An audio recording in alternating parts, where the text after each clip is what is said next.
The purpose of this was to be a support group for working women to handle workplace harassment, not sexual harassment, workplace harassment.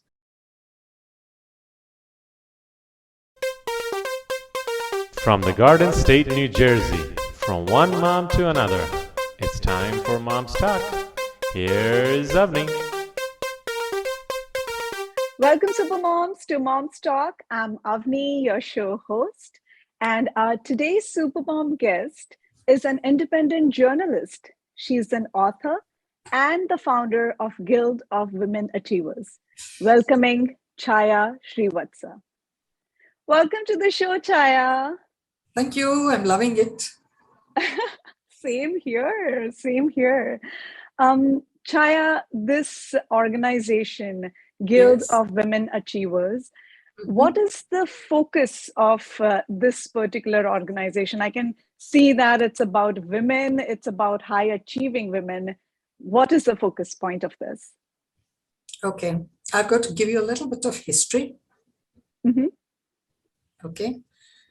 And this dates back to 25 years. All right. 1996. I launched GOWA, we call it GOWA. Launched it in 1996. The purpose of this was to be a support group for working women to handle workplace harassment, not sexual harassment, workplace harassment. Okay? Because I was a victim of workplace harassment. I was working for a public sector as a very senior executive in charge of public relations of that company. And due to corporate politics, I was fired from there on all kinds of charges. So I realized, because when I was going through that, all the women's organizations I tapped, they were all working only for grassroots level women. Okay? Those who were about abusive husbands and abusive in-law, whatever, that kind of a thing. None of them had the expertise to handle a corporate harassment. So you see, I was left out in the cold to fight my own battle. That's the time I decided that I was going to start a support group. That's why I called it Guild of Women Achievers. I didn't call it Saheli or Saki or something like that, you know, which makes a woman feel, oh, she needs a kind of welfare measure. No. I didn't want to be a hand-holding thing. I wanted to be a kind of an organization which tells, oh, up a girl, giddy up girl, gutsy girls, go ahead. It's the gutsy girls who go ahead. And that is how I rolled out Guild of Women Achievers, basically, to be a support group for working women who are the urban educated women. And I started this in a very humble way. But today we are 26 years old, still running. Nice, nice. I think you've captured the weakness of the corporate world, especially when we talk about women over there. And it's a very neat idea, Chaya, that you've come up with this community. How do you train women? What kind of discussions do you have as a community which help them in to be successful in their corporate career? Okay, that's a nice way to begin, Avani, because you see what happens is each one of us as employees, we get what we call an employee handbook from the company. I'm sure in the US too. Okay. This handbook tells you the do's and don'ts. Now, nobody reads this handbook. It's like a ritual. Okay, thank you. And they keep it away. Now, this handbook helps you combat any injustice done to you. But most employees don't read it. They just take it and keep it away. True. Okay. Most employers also don't read it. They are also not aware of it. Okay. So I always feel we should, men also, but we're talking about women here. Women should be aware of women and law. Basic things about law. What pertains to them, their survival, either at work or at place, and at workplace, home, wherever it is, because there are lots of legal protections given to women, which women are not aware of. They don't make it their agenda to go and find out these things. I'm a law student. I mean, I've graduated in law, and I found how important it is for us to know law. So this company which fired me, I challenged it in the High Court. I argued my own case, and I won the case and cleared my name. Okay, that's because I knew about the legal aspects of their injustice to me and the legal aspects of my being just in my work. So this wisdom is what I wanted to impart to the working woman.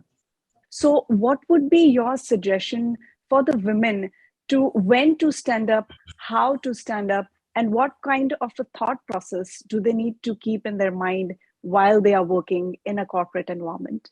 There was this lady, I set up a counseling center for working women to come and talk to me about their concerns.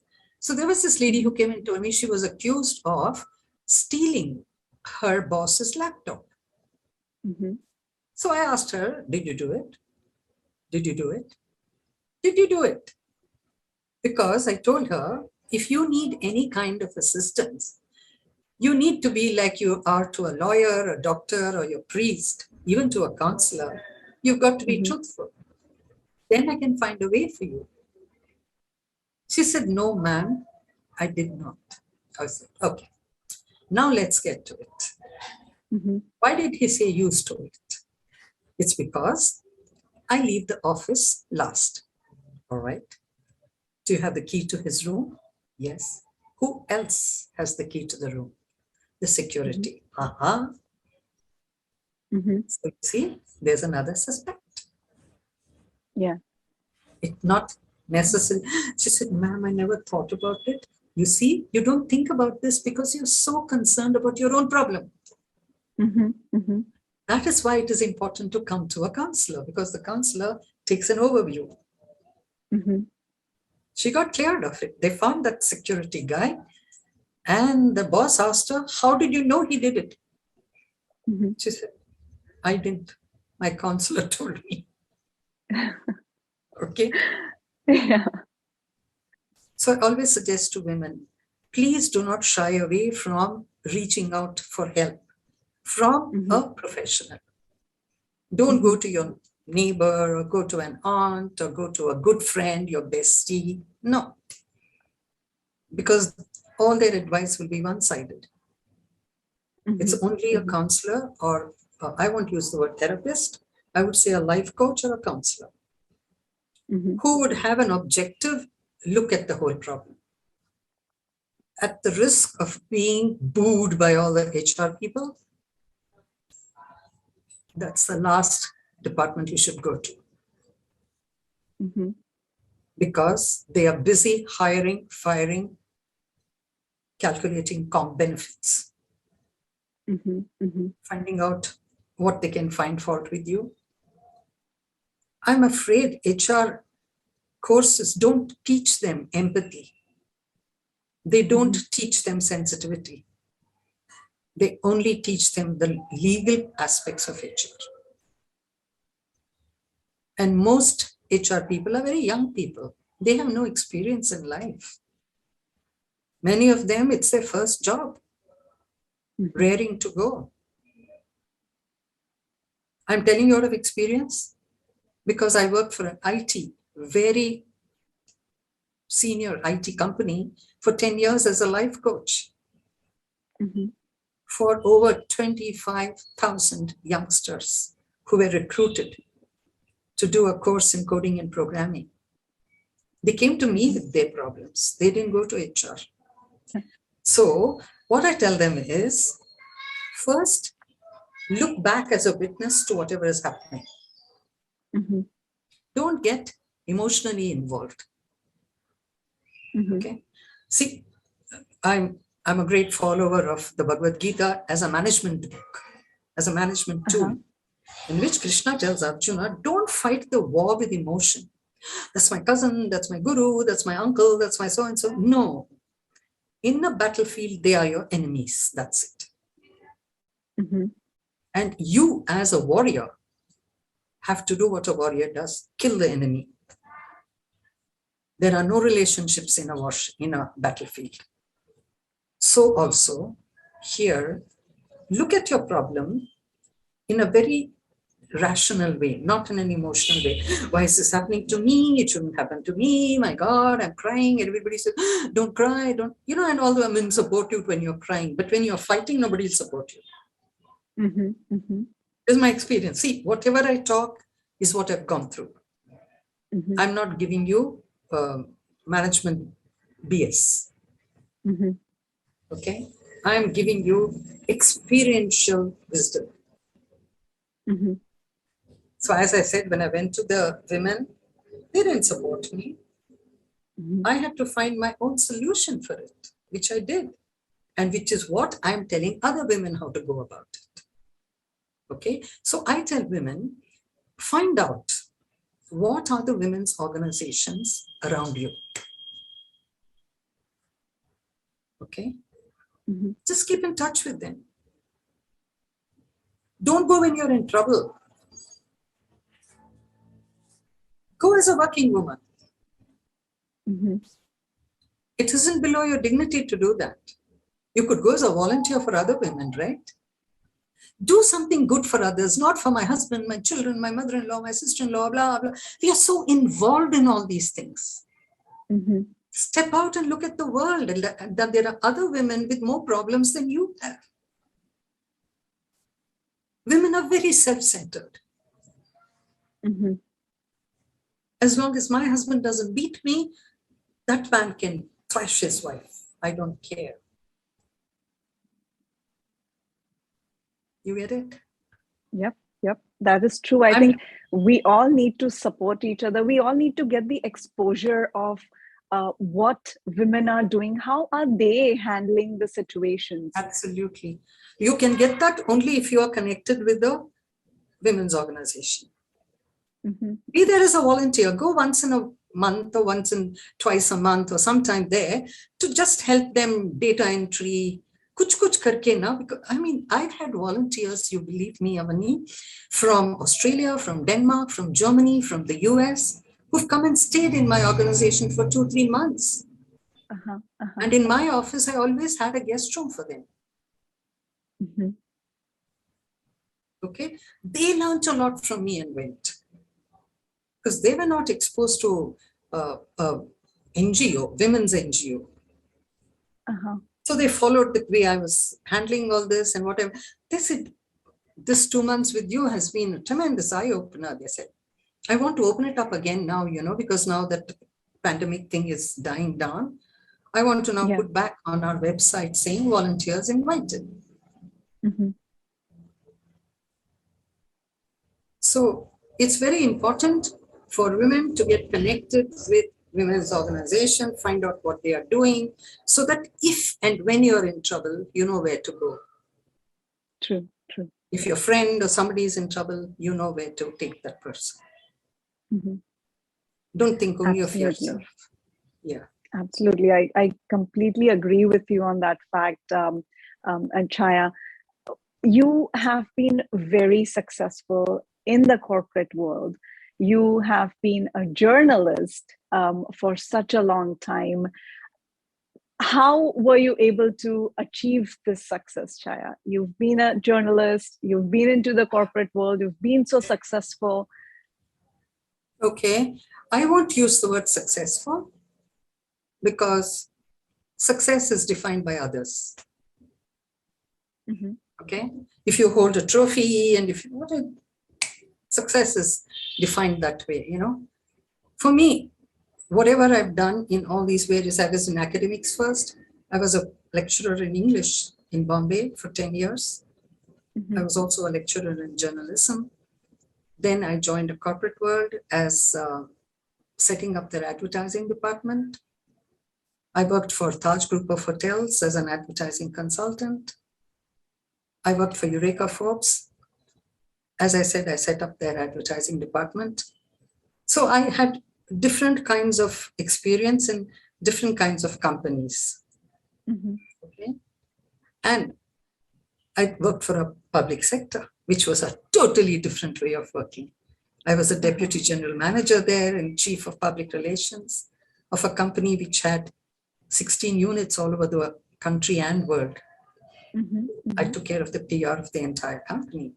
So I also launched my own city magazine in Bangalore because Bangalore didn't have a city magazine. Having been a journalist for over 20 years at that time, I started a magazine. Of course, it flopped because I'm a bad entrepreneur. Okay, I didn't know business. I knew writing, but I didn't know the business of selling what you write as in a magazine. Okay. Anyway, it was a good experience. So what I'm saying is, everywhere, wherever I went, I did that job with passion, with commitment. I didn't do it with, where will I go from here 5 years later? I never thought about it. What will I do tomorrow? What have I done today? For me, that was more important. So it is more satisfaction than success. Satisfaction is what you feel. Success is what others think you have achieved. Okay. So according to others, if they say I'm successful, thank you. But I would say I've been very satisfied with every role that I played in these different kind of professions. And I learned a lot. In every job I did, I got so much out of it, I don't know if I've you answered mentioned absolutely, and I love the way you said it, that you were satisfied. That is the key. Having the satisfaction of what you are doing will make you enjoy the work, and you'll be more, you can do it with ease. When you are doing something, you're getting the satisfaction of what you're doing. What would be your message for all the mothers? You've got to give up some things. कुछ खोकर पाना है, कुछ पाकर खोना है. जीवन का ये मतलब है. You understand Hindi? You got to lose some. Absolutely. You got to lose some, you got to win some. This is what is life all about, isn't it? And that's the early years of your children when they are growing up, you've got to invest your time in them. But if you want to chase after your career, your promotions, your increments, and you're fighting in the office and having interpersonal problems because they are stealing the thunder and you're losing it, how can you be an engaged mother? Then don't have children. I've met a couple of women now who have decided not to have children because they are very ambitious about their career, which is good in a way. I admire them for being very frank about it. And let me go back nearly 30 years ago. There was this MD of I don't want to mention her name. I don't know if she would like me to do it or whatever, but as a journalist, I went to interview her. She was the MD of an engineering company. And this is about 30, 35 years ago. Okay. She was one of the few women who was a mechanical engineer and head of this company. So I asked her, how about children? She said, you know what? I decided either I'll be a good manager and a bad mother, or a good mother and a bad manager. Since I qualified to become a manager, I decided I'll be a good manager. And my husband and I negotiated and we decided not to have children. This is what it is. So if you're ambitious, stick to your ambition. Don't dilute it by, oh, I'm a woman, my mother-in-law wants a grandchild and my husband wants a child.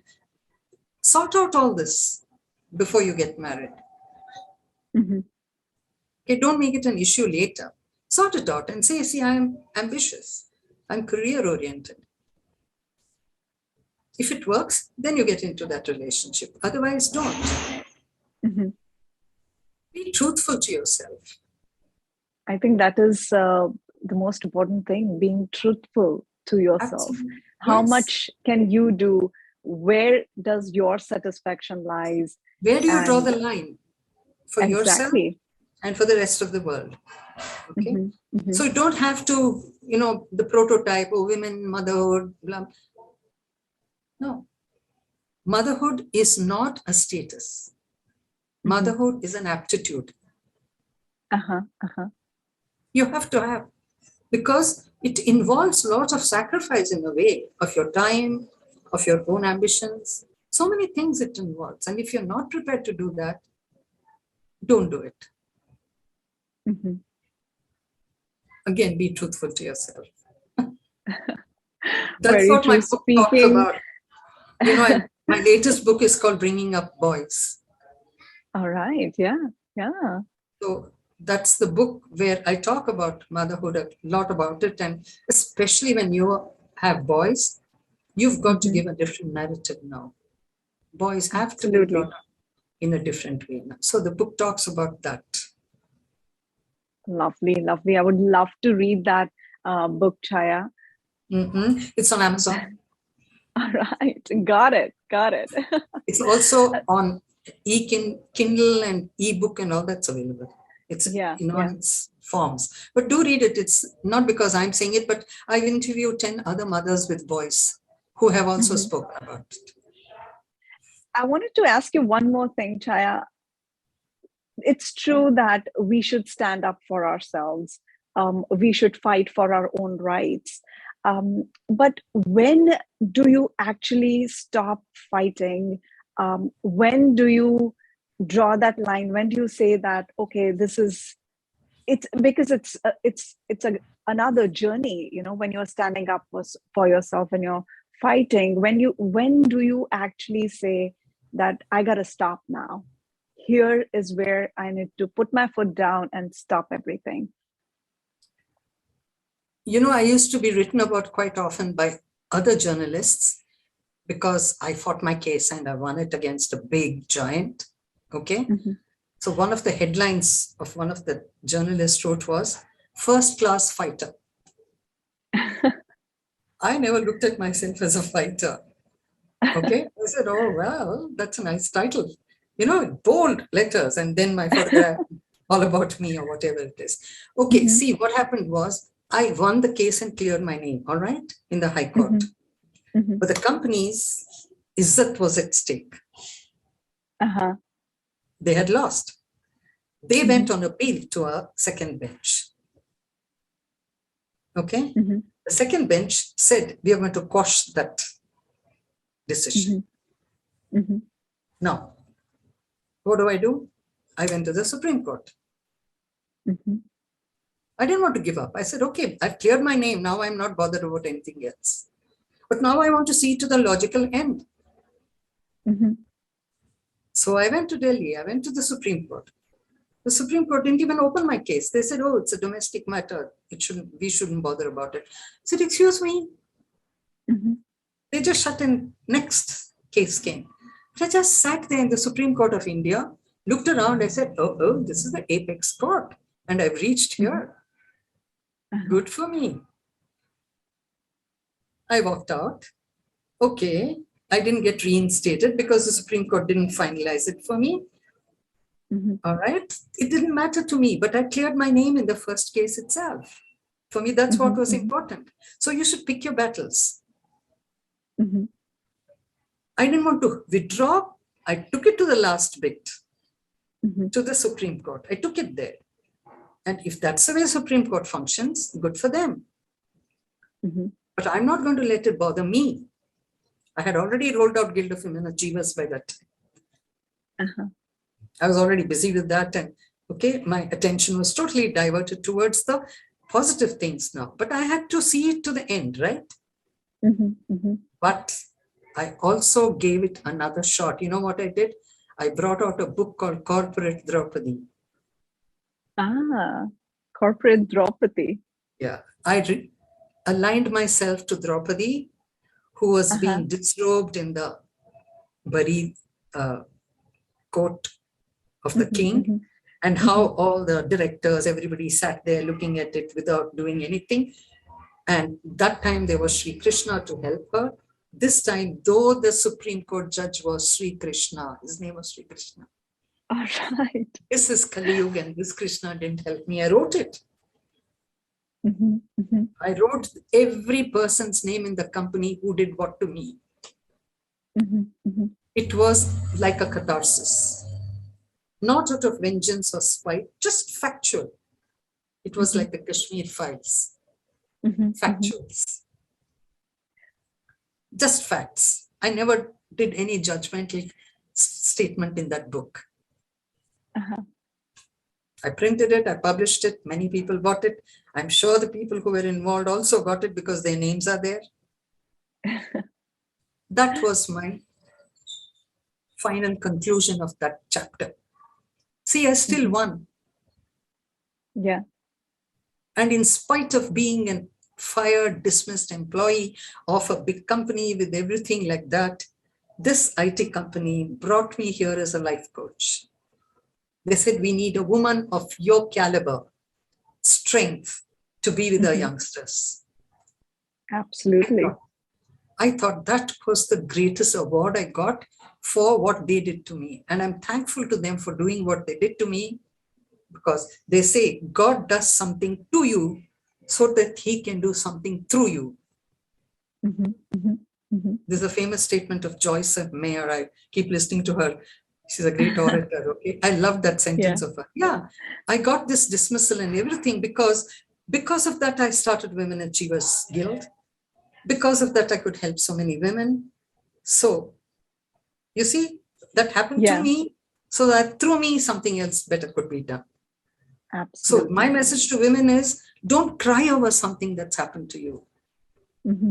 Jago sone walo. Awake, arise and move forward. Yeah. We have resilience. We women are mentally so strong. I'm thankful to you, Chaya, for sharing your journey, your experiences, all the tips, the knowledge. Thank you so much for sharing all that khazana with all of us. Thank you for giving so much me for this coming. Opportunity to speak. Yeah, come on. Who wants to listen to an old 75-year-old lady? Okay. It's all the wisdom that you have in you. The reason why we have Mom's Talk over here, so we can have wonderful, amazing guests like you and have some lovely Avani. Conversation. No, it's a nice thing that you've started, Avani. Thank you so much. And for giving me this opportunity to say what I wanted to say. Hi, this is Avani from Mom's Talk. Help me spread the word and join me on my mission of motivating other moms by sharing the video. Thank you for watching.